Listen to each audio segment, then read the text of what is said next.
Hello बच्चों, मैं तिथि अग्निहोत्री आपका अपने YouTube चैनल पर स्वागत करती हूँ।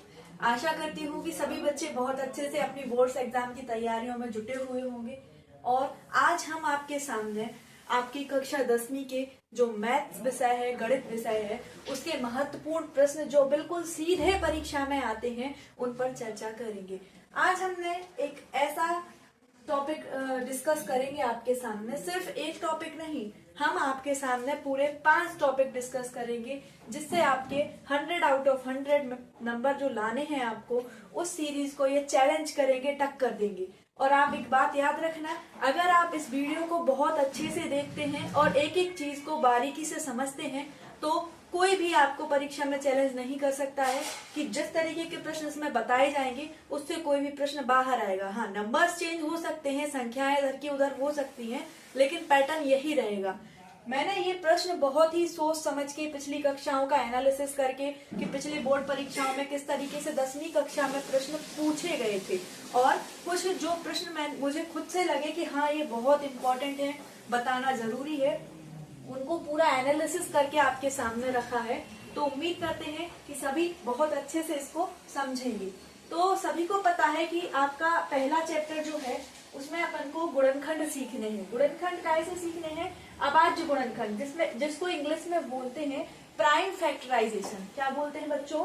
Prime factorisation. इस मेथड से हमें HCF और LCM निकालना है। अब मेन चीज ये है, यदि बच्चा HCF और LCM ही नहीं समझेगा कि क्या होता है, उसको कैसे निकालते हैं, तो प्रश्न करना तो दूर की बात है। और एक चीज और बता दें कि HCF LCM से आपके 2 नंबर का प्रश्न तो आएगा ही आएगा, 100% कंफर्म है ये चीज कि 1-2 नंबर का प्रश्न आपका HCF और LCM से आएगा ही।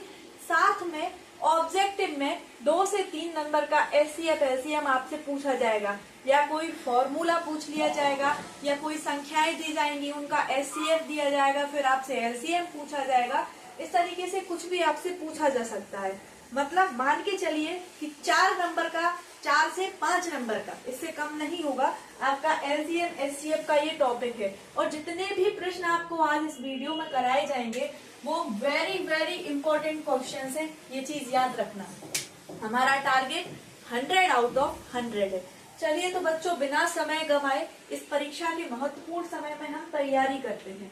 हम कंटिन्यू वीडियो नहीं डाल पा रहे हैं, उसके लिए सॉरी, क्योंकि अभी तबीयत थोड़ी सी खराब चल रही थी, उस वजह से वीडियोस अपलोड नहीं कर पाए हैं। लेकिन जैसे जैसे सुधार होता जा रहा है हेल्थ में, उसके हिसाब से अपन अब आगे कंटिन्यू करेंगे। आपका पेपर बिल्कुल बहुत ही नजदीक है, तो बिल्कुल बिना समय व्यर्थ करे हुए जितनी महत्वपूर्ण चीजें हैं, या यूं कहें कि हमारे पास जितना अधिक ज्ञान हो सकता है कि जो आपको परीक्षा में हेल्पफुल हो, हम आपको वो दे पाए, उसकी पूरी कोशिश करेंगे। तो चलिए बच्चों, पहला प्रश्न शुरू करते हैं IMP सीरीज का, जो परीक्षा से रिलेटेड है। प्रश्न है आपका, अभाज्य गुणनखंड विधि से 12, 15 और 21 का HCF व LCM निकालिए। इंग्लिश मीडियम वालों के लिए प्राइम फैक्टराइजेशन मेथड से 12, 15, 21 का HCF और LCM हमें निकालना है। ये बात आपको समझ में आई? हिंदी वालों के लिए वर्ड यूज होता है अभाज्य गुणनखंड विधि, और इंग्लिश मीडियम वालों के लिए है प्राइम फैक्टराइजेशन मेथड। ये दोनों चीजें सेम है ना? अगर आपको कहीं हिंदी में मिस्टेक लगती है पेपर में, तो आप इंग्लिश में उसका ट्रांसलेशन देखना, जो इंग्लिश में होता है वही हमेशा सही माना जाता है। तो प्रश्न है आपका, 12, 15 और 21 का HCF और LCM हमें निकालना है। तो सबसे पहले तो क्या करना है हमें बच्चों? 12, 15 और 21 का हमें प्राइम फैक्टराइजेशन मेथड अर्थात अभाज्य गुणनखंड विधि से HCF और LCM निकालना है। तो आपको पता होगा HCF और LCM कैसे निकालते हैं। इसके 2 तरीके होते हैं। एक तो आप सीधा सीधा इनको फैक्टर्स में लिखें, प्राइम फैक्टर्स में, है ना, इनको गुणनखंड के रूप में तोड़ के लिख दें, फिर निकालें। या फिर जो विधि हमें पहले सिखाई जाती थी इस तरीके से गुणनखंड करने वाली, है ना, कि यहाँ नंबर से लिखे फिर उनके करें कि कितने से भाग जाएगा, कैसे जाएगा, उस मेथड से करें। तो चलिए देखते हैं, जो मेथड हमें इजी पड़ेगी उससे करना सीखते हैं। तो हम क्या करेंगे, सबसे पहले हम जितने भी नंबर हमें दिए हैं एक एक करके हम उनके अभाज्य गुणनखंड मतलब प्राइम फैक्टर्स निकालेंगे।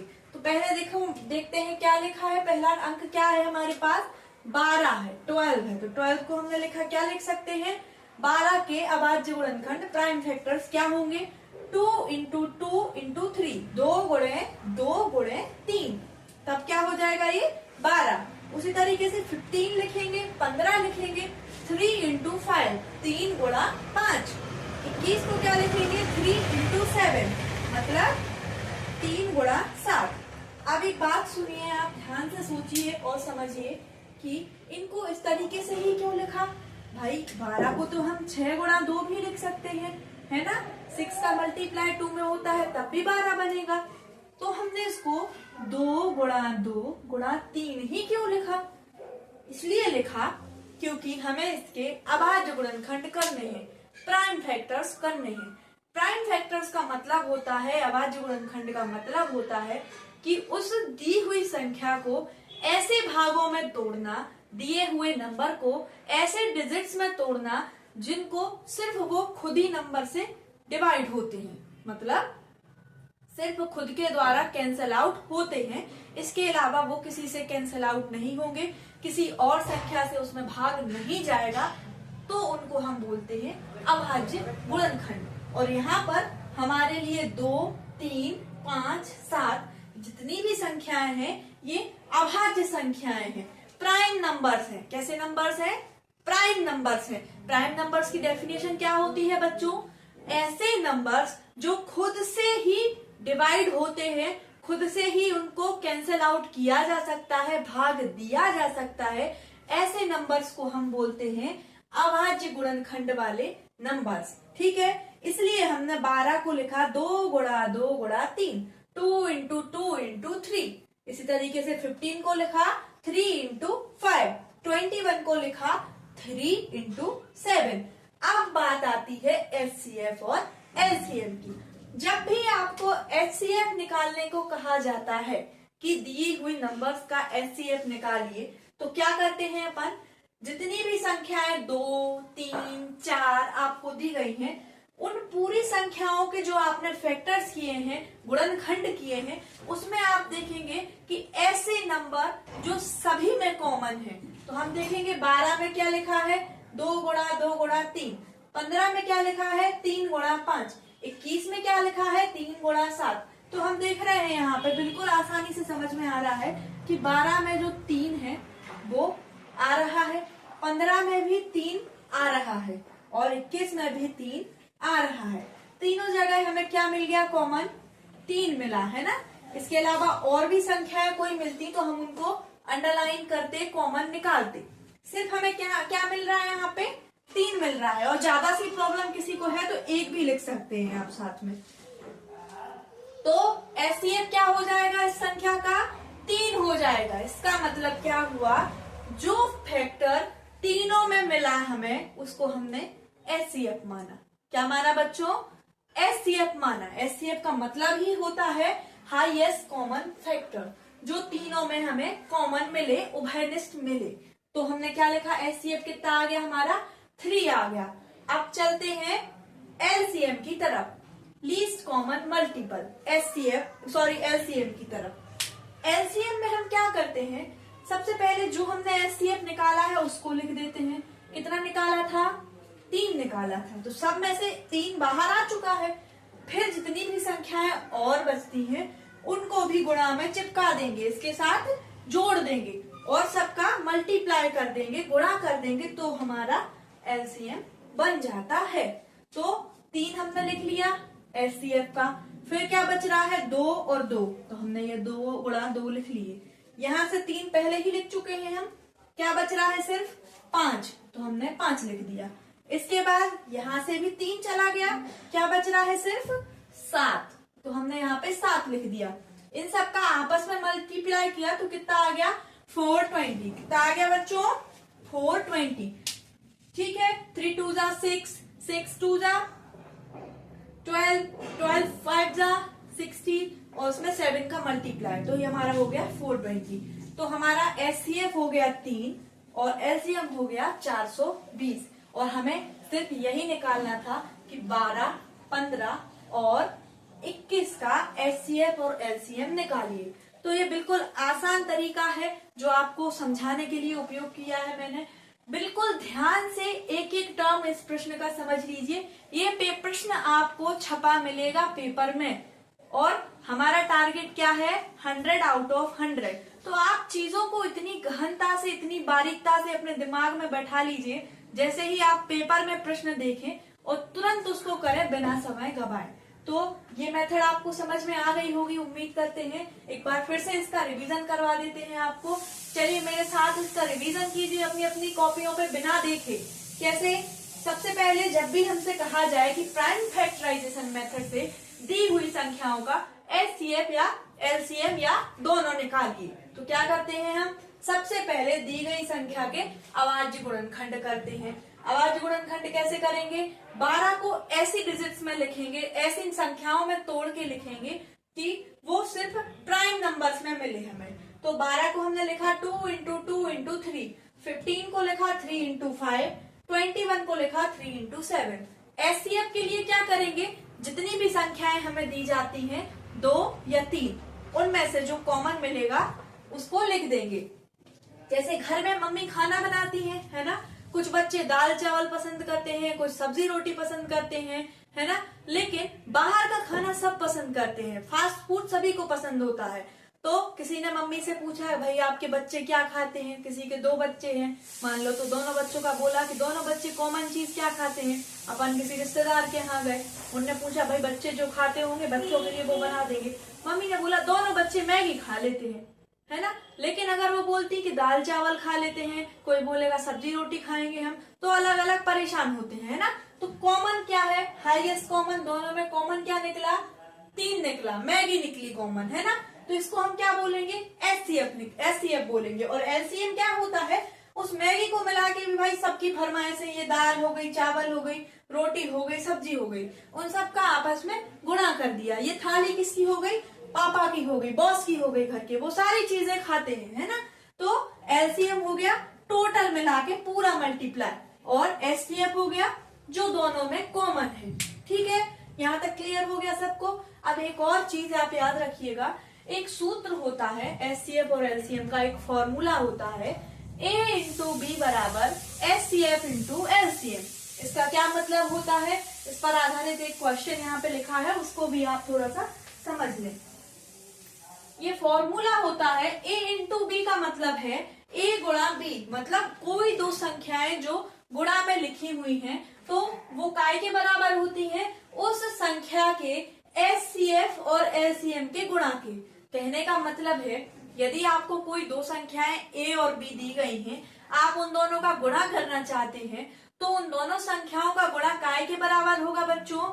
दी गई संख्या के, दोनों संख्याओं के एचसीएफ निकाल लीजिए और एलसीएम निकाल लीजिए, उनका आपस में गुणा कर दिए, तो एचसीएफ और एलसीएम का गुणा करेंगे तो वो संख्याएं हमें मिल जाएंगी। एग्जाम्पल है 6 और 28, 6 और 28 का एचसीएफ 2 है, तो एलसीएम कितना होगा? अब हमें यहाँ पे क्या किया गया है? दो संख्याएं दी गई हैं और उनका हमें एचसीएफ दे दिया गया है। हमें क्या निकालना है बच्चों? एलसीएम निकालना है। तो हम क्या लिखेंगे? फॉर्मूला लिखेंगे। सबसे पहले क्या होता है बच्चों फॉर्मूला?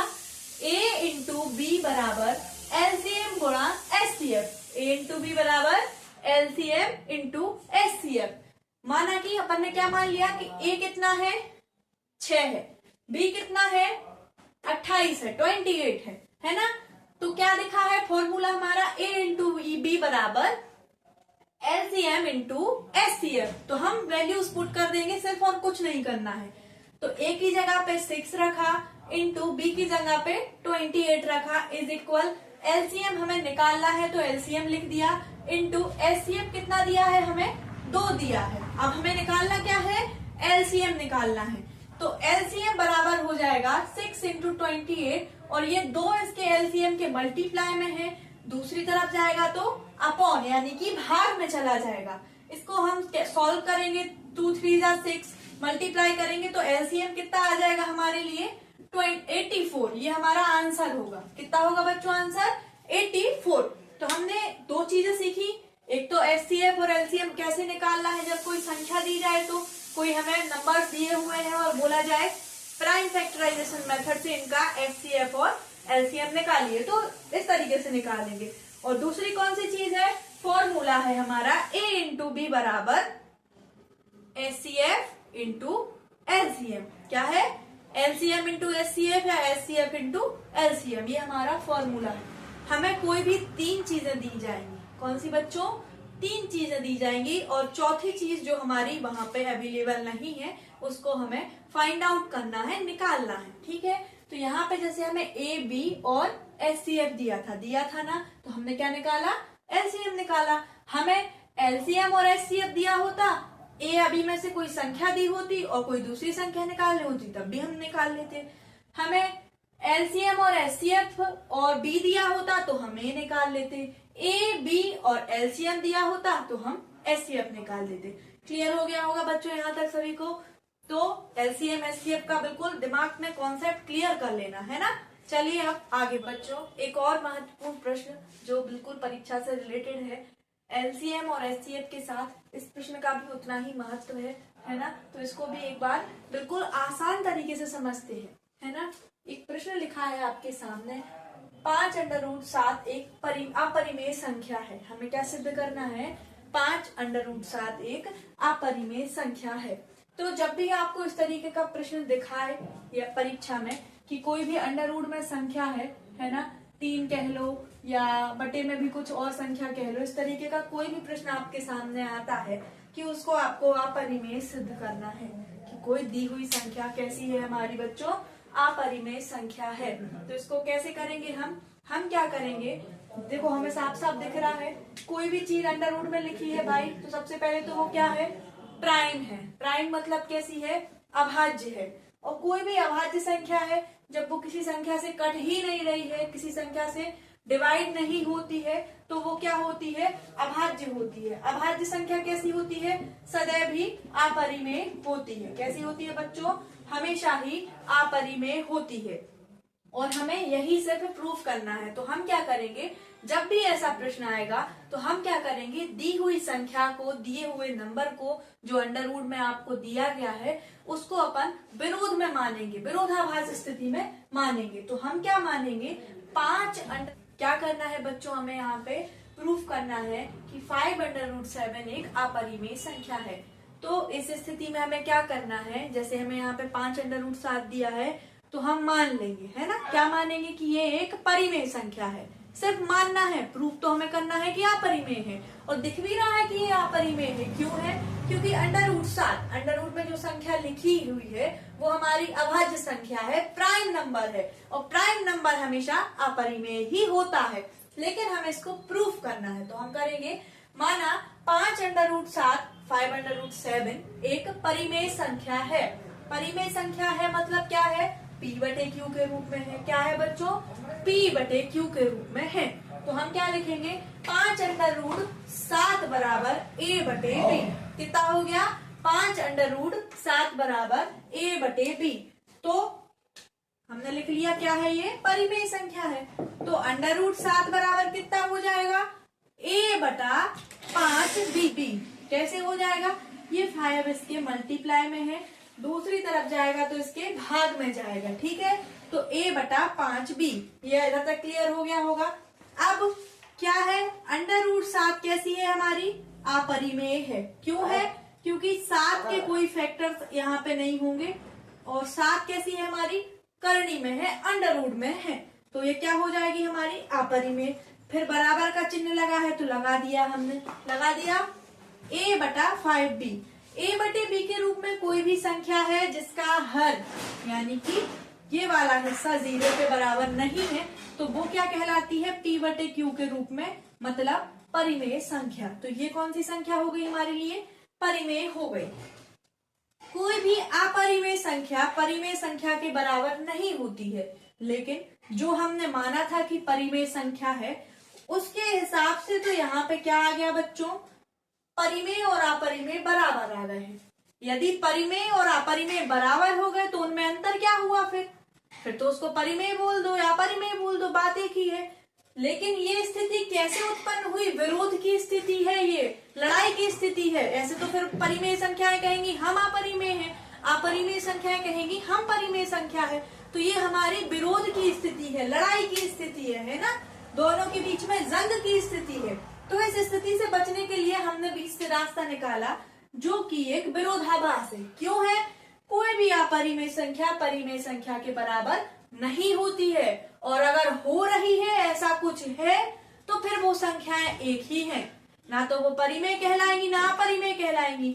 जैसे कि यहाँ पे स्थिति अपन ने कैसे उत्पन्न कर ली, क्या मान के, एक गलती मान ली अपन ने, एक गलत चीज मानी कि 5√7 जो है वो एक परिमेय संख्या है। उसके कारण आगे चल के ये स्थिति उत्पन्न हुई कि कोई अपरिमेय संख्या परिमेय संख्या के बराबर हो गई, अपरिमेय संख्या परिमेय संख्या के बराबर हो गई, है ना। सोना चांदी के बराबर हो सकता है क्या? नहीं हो सकता है। और अगर बराबर है, दोनों के बीच में बराबर का चिन्ह है, तो फिर सोने और चांदी में अंतर क्या? उसी तरीके से परिमेय और अपरिमेय में अंतर क्या? फिर तो क्या है, एक विरोधाभास स्थिति है जो हमारी कल्पना के विरुद्ध है। कौन सी कल्पना के? अब कल्पना यहाँ किसी का नाम नहीं है ना, अपना नाम मत समझना कोई। कल्पना क्या थी हमारी कि 5√7 एक परिमेय संख्या है। ये हमने क्या की थी? कल्पना की थी, माना था, जो कि क्या है, बिल्कुल गलत है, इस कल्पना के विरुद्ध है।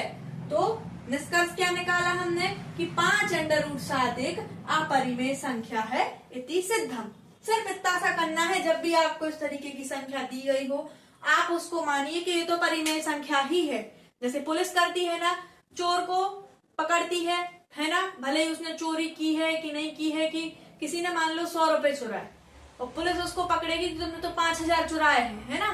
तो भाई वो 5,000 रुपए चोरी करने की सजा भुगतना ठीक समझेगी कि सच को बोलने की सजा सुनेगी कि हमने तो 100 रुपए उठाए तो हमसे 100 रुपए ले लो तुम। उसी तरीके से ये है, जब अपन से कह रहे हैं कि 5√7 एक अपरिमेय संख्या है, अब वो तो है लेकिन वो बोल रहे हैं सिद्ध करो, तो कैसे करेंगे हम तो मान लेंगे कि ये तो अपरिमेय है, सॉरी परिमेय संख्या है। अपरिमेय संख्या जो हमें दी गई है वो हमारी परिमेय संख्या है। अब परिमेय है मतलब क्या?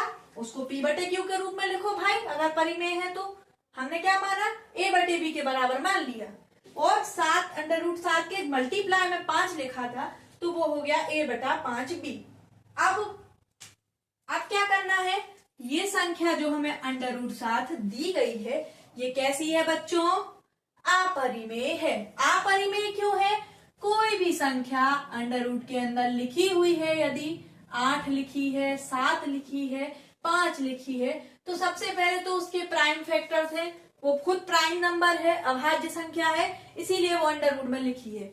यदि वो ऐसे लिखी है √4 तो इसका आंसर 2 निकाल लेते हैं अपन बाहर, है ना, क्योंकि वो अभाज्य नहीं है। लेकिन ये अभाज्य है जब तो ये अपरिमेय है ना, और ये हो गई अपरिमेय। और बराबर में जो संख्या लिखी है वो कैसी लिखी है बच्चों? A/B के रूप में। A/B मतलब परिमेय के रूप में। तो अपरिमेय बराबर परिमेय, जो कि कैसी है? विरोधाभास है, बिल्कुल ही गलत कथन है। अपरिमेय और परिमेय आपस में बराबर नहीं हो सकती है। तो हमारी कल्पना क्या रही? कल्पना कैसी हो गई बच्चों? यहाँ पे गलत हो गई, कल्पना के विरुद्ध गए हम, है ना। तो निष्कर्ष क्या निकाला हमने? अतः निष्कर्ष स्वरूप 5√7 एक अपरिमेय संख्या है, जो कि हमें प्रूफ करना था और प्रूफ हो गया। तो ये प्रश्न भी आपको बहुत अच्छे से बन रहा होगा, और जिसपे अभी भी क्लियर नहीं हो रहा है तो वीडियो को बैक करें, एक बार और अच्छे से देखें ताकि ये क्लियर हो जाए। तो 3 कॉन्सेप्ट अब तक अपन कर चुके हैं, और बिल्कुल जोश के साथ पढ़ाई करना ताकि 100 में से 100 आप ला पाए। तो 3 कॉन्सेप्ट आपके दिमाग में जाने चाहिए कि पेपर में इस तरीके का प्रश्न आए तो आप शब्दों के हिसाब से उसको डील करें और हल कर दें। तो चलो अब आगे बढ़े बच्चों। अब हम क्वाड्रेटिक पॉलिनोमियल मतलब द्विघात बहुपद पर आधारित प्रश्न देखते हैं, जो कि परीक्षा में बिल्कुल आएगा 100%। इसको बिल्कुल लिख लीजिए अपने दिमाग से, है ना। तो एक प्रश्न है आपके सामने कि x² 2x 8 x² - 2x - 8 के शून्य निकालिए और शून्य को गुणांकों में संबंध। मतलब x² 2x 8, इसका हमें क्या निकालना है? जीरोस निकालने हैं, नंबर ऑफ जीरोस, और साथ में ही जीरोस और कोफिशिएंट्स के बीच में हमें रिलेशन बताना है, relation between coefficients and zeros. ठीक है, तो सबसे पहले क्या नियम है हमारे लिए कि जितनी भी इसकी पावर होती है उतने उसके जीरोस होते हैं। जीरोस का मतलब क्या है, शून्य का मतलब क्या होता है, ऐसी वैल्यूज जिसको उस दिए हुए इक्वेशन में रखने पर वो जीरो हो जाए, है ना। तो इसको कैसे निकालते हैं हम, सबसे पहले इसको इस तरीके से इसके गुणनखंड करते हैं, है ना, जो मेथड हमने सीखी हुई है कैसे। और यदि किसी को यहाँ एकदम क्विक रिवीजन में क्लियर नहीं हो रहा है तो हमारे चैनल पे जाएं, वहां पर आपको बहुपद पॉलिनोमियल्स के 2 पार्ट्स अच्छे डिटेल्ड वीडियो वहां पर हैं, प्रोवाइड किए गए हैं, तो वहां से जाकर पूरा डिटेल में इसको समझ सकते हैं। ठीक है, उसके बाद आप इसको भी समझ लीजिए। ठीक है, चलिए देखते हैं x⁻² - 2x - 8। तो हम क्या करते हैं, फर्स्ट टर्म जो कि फर्स्ट टर्म के मल्टीप्लाई में लिखा हुआ है और लास्ट टर्म, इनका आपस में मल्टीप्लाई करते हैं तो क्या मिलेगा हमें, -8, और मिड टर्म का कोफिशिएंट जो लिखा हुआ है वो है -2। तो इसको हमें ऐसे 2 भागों में डिवाइड करना है कि उनका मल्टीप्लाई करने पर हमें -8 मिले और प्लस और माइनस करने पर हमें -2 मिले। तो वो ऐसे डिजिट्स कौन से होंगे, -4 और 2। -4 और 2 का आपस में मल्टीप्लाई करेंगे तो -8 बनेगा, और जब -4 + 2 करेंगे तो ये -2 मिलेगा हमें। तो हमें यही चाहिए है, तो हमने क्या लिखा, x⁻² माइनस, इसको तोड़ के लिखा 4x + 2x, 4x + 2x, इसको लिख सकते हैं हम, क्या बचेगा, सिर्फ 2x बचेगा, -8। अब क्या करते हैं हम, इनके जोड़े बनाते हैं, पेयर बनाते हैं, फिर उनमें से कॉमन मतलब उभयनिष्ठ निकालते हैं।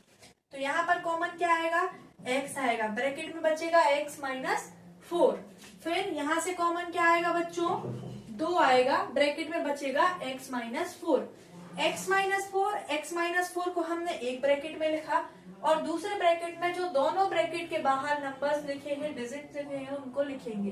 तो यहाँ पे क्या लिखा है, x लिखा है, फिर +2 लिखा है, तो +2। तो वो 2 हमारे पार्ट्स ऐसे कौन से हो गए जिनका आपस में मल्टीप्लाई करने से वापस से वो इक्वेशन बन जाता है। क्या बन गया हमें, x - 4 और x + 2। अब हम क्या करते हैं, इन दोनों को अलग अलग 0 के बराबर लिखते हैं। क्यों लिखते हैं, क्योंकि हमें 0 निकालने हैं ना बच्चों। तो x - 4 = 0 और x + 2 = 0। x बराबर क्या हो जाएगा बच्चों, 4 हो जाएगा, और x बराबर -2। मतलब x के 2 मान हमें मिले, यहाँ से 2 वैल्यूज मिली, 4 और -2, जो कि क्या है, जीरोस है। जो हमें आपको क्वाड्रेटिक इक्वेशन दिया है, क्वाड्रेटिक पॉलिनोमियल दिया हुआ है इसका, उसके जीरोस हमें मिल गए, अल्फा = 4 और बीटा = -2। ऐसे ही निकालते हैं हम। सबसे पहले क्या करते हैं, इसको गुणनखंड विधि से 2 भागों में तोड़ते हैं, और वो 2 भाग मतलब क्या है कि दिए हुए समीकरण को ऐसे 2 भागों में लिखना, ऐसे 2 भागों में गुणा करना कि जब भी आप उन ब्रैकेट्स को ओपन करेंगे, उनके मल्टीप्लाई करेंगे, वापस से वो इक्वेशन आपको मिल जाता है। तो हमने इसको इस तरीके से तोड़ा और उसको 0 के बराबर लिखा। 0 के बराबर क्यों लिखते हैं बच्चों, क्योंकि हमें जीरोस ही फाउंड करने हैं। जिस इक्वेशन की पावर जितनी होगी उसके उतने ही जीरोस होंगे। 2 पावर का इक्वेशन है, 2 जीरोस फाइंड होंगे, 3 का है तो 3 होंगे। 2 हमने कौन कौन से माने, अल्फा बीटा, 3 होते तो अल्फा बीटा गामा, है ना। तो यहाँ पर अल्फा और बीटा की वैल्यूज हमें मिल गई, कौन कौन सी, 4 और -2। कौन कौन सी बच्चों, 4 और -2। अब बात करते हैं जीरोस और कोफिशिएंट के बीच रिलेशन की, मतलब शून्यक और गुणांकों के बीच संबंध की। तो सबसे पहला कौन सा होता है, एक तो सम वाला होता है ना, और एक प्रोडक्ट वाला होता है। मतलब एक योग वाला होता है, शून्यकों का योग, और दूसरा होता है शून्यकों का गुणनफल। तो सूत्र क्या होते हैं बच्चों, मेरे साथ रिवाइज करिए फिर से। Alpha + beta = b/a। क्या होता है, अल्फा + बीटा = b/a। ये क्या होता है, शून्यकों का योग, सम ऑफ जीरोस, शून्यकों का योग क्या होता है, -b/a। और शून्यकों का गुणनफल, प्रोडक्ट क्या होता है जीरोस का, सी अपॉन ए। अल्फा इंटू बीटा बराबर सी अपॉन ए। क्या होता है? अल्फा इंटू बीटा बराबर सी बटा ए। ये होता है हमारा गुणनफल और ये है हमारा योगफल। हमें कुछ नहीं करना है, सिर्फ इसमें वैल्यूज रखनी है। ए बी सी के मान कहाँ से मिलेंगे बच्चों? हमें कहाँ से मिलेंगे? इस समीकरण से। कहाँ से? जो दिया हुआ इक्वेशन है उससे। इसकी तुलना हम कैसे करते हैं? A X square plus B X plus C बराबर 0। इससे आप तुलना करके देखेंगे कि कहाँ से मान कौन सा आया। तो ए एक्स स्क्वायर, ए की जगह पे क्या है? 1 है, तो ए का मान कितना हो गया? 1 हो गया। बी एक्स मतलब क्या है? बी की जगह पे 2 है विद साइन, तो बी का मान कितना आ गया? -2। सी का मान आ गया हमारा -8। ये हो गए हमारे ए बी सी के वैल्यूज। और अल्फा इंटू बीटा, अल्फा और बीटा जीरोस जो है हमारे, शून्य जो है उनको अपन निकाल चुके हैं। तो अल्फा प्लस बीटा बराबर होता है -b अपॉन ए। तो अल्फा का वैल्यू कितना है बच्चों? 4 है, 4 है, तो हमने यहाँ पे लिख दिया। और बीटा का कितना है? -2। 4 - 2 इज इक्वल माइनस, तो माइनस लगाया। बी का मान कितना है? -2। कितना है बच्चों? -2। ये मिस्टेक मत करना है यहाँ पे कि आप सिर्फ 2 लिख दे। -2 क्या हो जाएगा? माइनस ब्रैकेट -2 अपॉन ए का मान कितना है? 1। क्या हो जाएगा? 4 - 2 मतलब क्या बचेगा? सिर्फ 2 बचेगा। और माइनस माइनस मल्टीप्लाई करेंगे तो प्लस, इसका मतलब क्या हुआ? 2 इज इक्वल 2 प्लस का, है ना। तो ये हमारा हो गया अल्फा प्लस बीटा, और ये प्रूफ भी हो गया कि बोथ साइड आर इक्वल। ठीक है, चलो अब आगे बढ़ते हैं। अब हम देखते हैं प्रोडक्ट काय का? शून्यकों का गुणनफल। अल्फा इंटू बीटा बराबर सी अपॉन ए। तो अल्फा का वैल्यू कितना निकाला हमने? 4, तो 4 लिख दिया। फिर इंटू साइन लगा हुआ है जो, हम वही लिखेंगे। बीटा का वैल्यू कितना है? -2। 4 इंटू -2 कितना बच्चों? 4 इंटू -2 बराबर सी -8 अपॉन 1। -8 is equal -8। ये हो गया हमारा शून्यकों का गुणनफल और ये हो गया योगफल। यही हमें सिर्फ प्रूफ करना था। क्या करना था? एक तो हमें जीरोस निकालने थे और जीरोस और कोफिशिएंट के बीच रिलेशन बताना था, मतलब शून्य ज्ञात करने थे।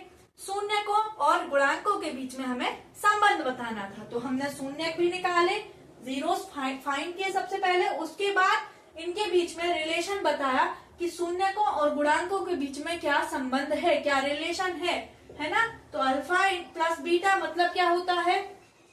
सम ऑफ जीरोस, है ना। ठीक है, और अल्फा इंटू बीटा मतलब क्या होता है? शून्यकों का गुणनफल, प्रोडक्ट ऑफ जीरोस। क्या होता है? सी अपॉन ए। ये दोनों फॉर्मूले अच्छे से याद कर लेना।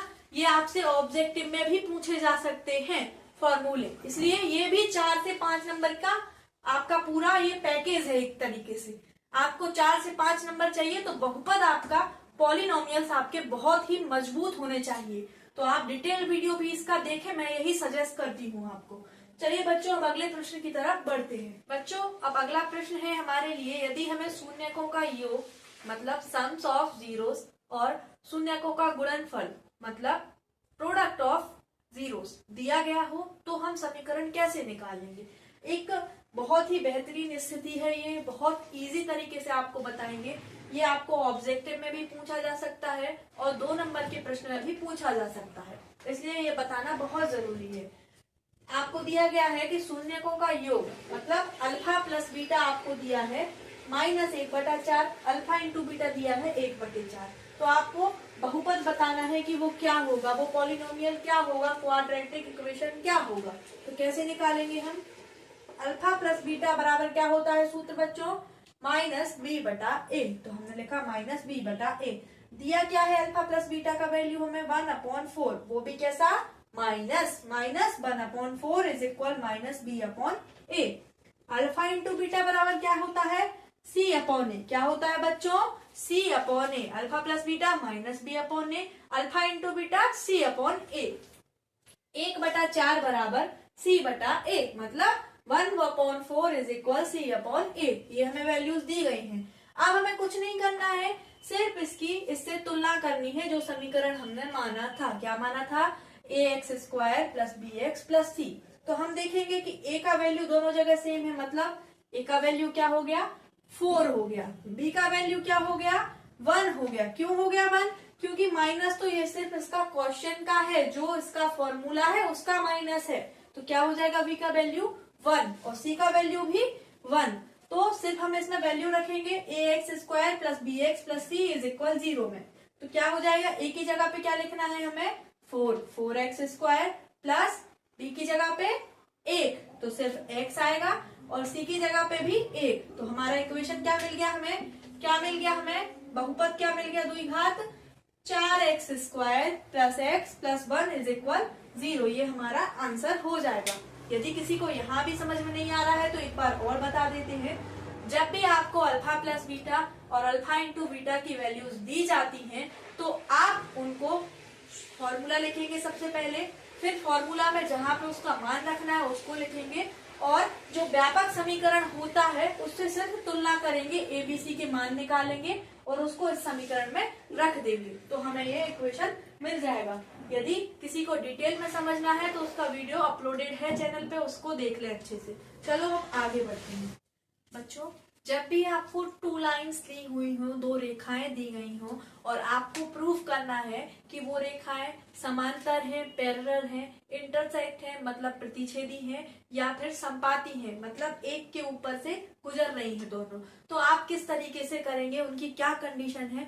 याद रखना बच्चों, ऑब्जेक्टिव दृष्टि से ये बहुत ही महत्वपूर्ण टॉपिक है, रेखाओं का प्रतिच्छेदी होना, समांतर होना और संपाती होना। ये बिल्कुल आपको निश्चित ही, आप बिल्कुल लिख के ले लीजिए ये चीज, कि आपको ये सीधा परीक्षा में छपा मिलेगा प्रश्न कि बताइए रेखाएं कैसी होंगी, है ना। तो इसको बिल्कुल ध्यान से समझना।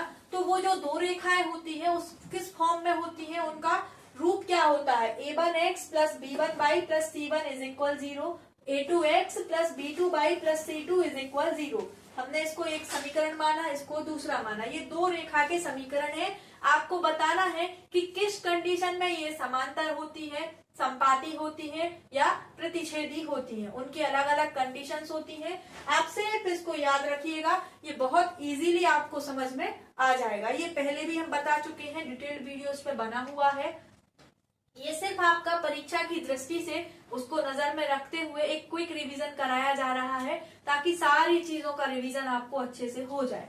तो बच्चों, 2 रेखाएं कौन कौन सी हैं, वो 2 लाइन्स हमें जो दी हैं वो कौन सी है, a1x plus b1y plus c1 is equal 0, a2x plus b2y plus c2 is equal 0। हमें कुछ नहीं करना है, सिर्फ a1 b1 c1 a2 b2 c2 इनके मानों को देखना है, इनकी वैल्यूज को देखना है विद साइन। ये गलती मत करना कि आप चिन्ह छोड़ेंगे, है ना।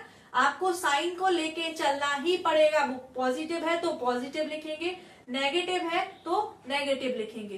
तो कंडीशन क्या है, सबसे पहली कंडीशन है कि जब रेखाएं प्रतिच्छेद होती हैं, तो प्रतिच्छेद करती हैं 2 रेखाएं एक दूसरे को, तो उसकी क्या कंडीशन होती है। इंटरसेक्ट पॉइंट क्या होता है, जब भी किसी 2 लाइंस आपस में इस तरीके से इंटरसेक्ट करती हैं या इस तरीके से, तो ये पॉइंट जो होता है वो प्रतिच्छेद बिंदु इंटरसेक्ट पॉइंट कहलाता है। तो उसकी कंडीशन क्या होती है, उसकी कंडीशन होती है a1 upon a2 is not equal to b1 upon b2, मतलब a1 बटा a2 का मान बराबर नहीं होता है b1 बटा b2 के मान के बराबर।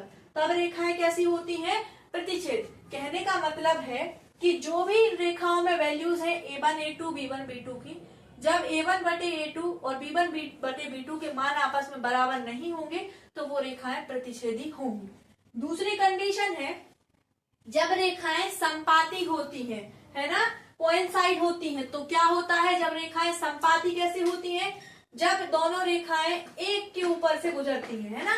तो a1 बटा a2 बराबर b1 अपॉन b2 बराबर c1 अपॉन c2। जब ये कंडीशन होती है कि a1 अपॉन a2 और b1 अपॉन b2 तथा c1 अपॉन c2 तीनों वैल्यूज आपस में बराबर होती हैं, तब वे रेखाएं संपाती होती हैं। मतलब a1 और a2, b1 b2 c1 c2 इन तीनों के मान a1 बटे a2, b1 बटे b2 और c1 बटे c2, ये तीनों मान एक ही आते हैं। मतलब 1/3 1/3 1/3 है, a1 बटा a2, b1 बटा b2 और c1 बटा c2। तो वो रेखाएं कैसी होंगी, हमारी समपाती हो जाएंगी। तीसरी कंडीशन है जब रेखाएं समांतर है, लाइंस कैसी है हमारी, पैरेलल है। पैरेलल का कंडीशन क्या होता है, A1/A2 बराबर B1/B2 बराबर नहीं है C1/C2 के। मतलब A1/A2 और B1/B2 तो बराबर है, लेकिन C1/C2 का मान इन दोनों के मान के बराबर नहीं है, वैल्यूज आपस में बराबर नहीं है। किसकी, A1/A2 बराबर B1/B2 बराबर नहीं है, is not equal to C1/C2 के। तो कौन सी कंडीशन हो जाती है, वो पैरेलल। रेखाएं कैसे हो जाती हैं, समांतर हो जाती है, मतलब बराबर जाती है ना, कि उनको आप दोनों तरफ से कितना भी बढ़ाना, वो एक दूसरे को किसी भी बिंदु पर नहीं काटेंगी, प्रतिच्छेद नहीं करेंगी, ना ही कहीं पर मिलेंगी। ठीक है बच्चों, ये 3 कंडीशंस बिल्कुल अच्छे से अपने दिमाग में बिठा लेना।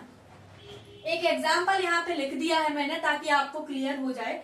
x - 2y is equal 0, 3x + 4y - 20 is equal 0। आपको बताना है कि ये दोनों रेखाओं के समीकरण आपस में कैसे हैं। तो हम क्या करेंगे, सबसे पहले दोनों रेखाओं के समीकरण से A1 B1 C1, A2 B2 C2 की वैल्यूज लिखेंगे। तो A1 की वैल्यू कितनी है यहाँ पे 1, B2 की -2 और C1 यहाँ पे नहीं है तो वो क्या मानेंगे हम 0। A2 की वैल्यू कितनी है 3, B2 की वैल्यू कितनी है 4 और C2 की वैल्यू कितनी है -20। तो सबसे पहली कंडीशन हम लगा के देखते हैं, A1/A2 is not equal to B1/B2। मतलब यदि रेखाएं प्रतिच्छेदी हैं, प्रतिच्छेद मतलब इंटरसेक्ट पॉइंट है उनका, इंटरसेक्ट कर रही है एक दूसरे को लाइंस, तो उनकी कंडीशन अप्लाई हो रही है इन लाइंस पे कि नहीं। तो 1/3 A1/A2 का वैल्यू कितना होगा 1/3 और B1/B2 का -2/4। ये कैंसिल आउट होंगे तो -1/2 बचेगा, जो क्या है 1/3 के बराबर नहीं है। इसका मतलब क्या हुआ कि ये जो हमें जो समीकरण दिए गए हैं रेखाओं के, लाइंस के इक्वेशन दिए गए हैं, ये आपस में प्रतिच्छेद कर रहे हैं, इंटरसेक्ट कर रहे हैं। ठीक है, तो ये हमारा हो गया इंटरसेक्ट वाली लाइंस। ऐसी तरीके से आप और एग्जाम्पल लिख सकते हैं। चलिए अब आगे बढ़ते हैं।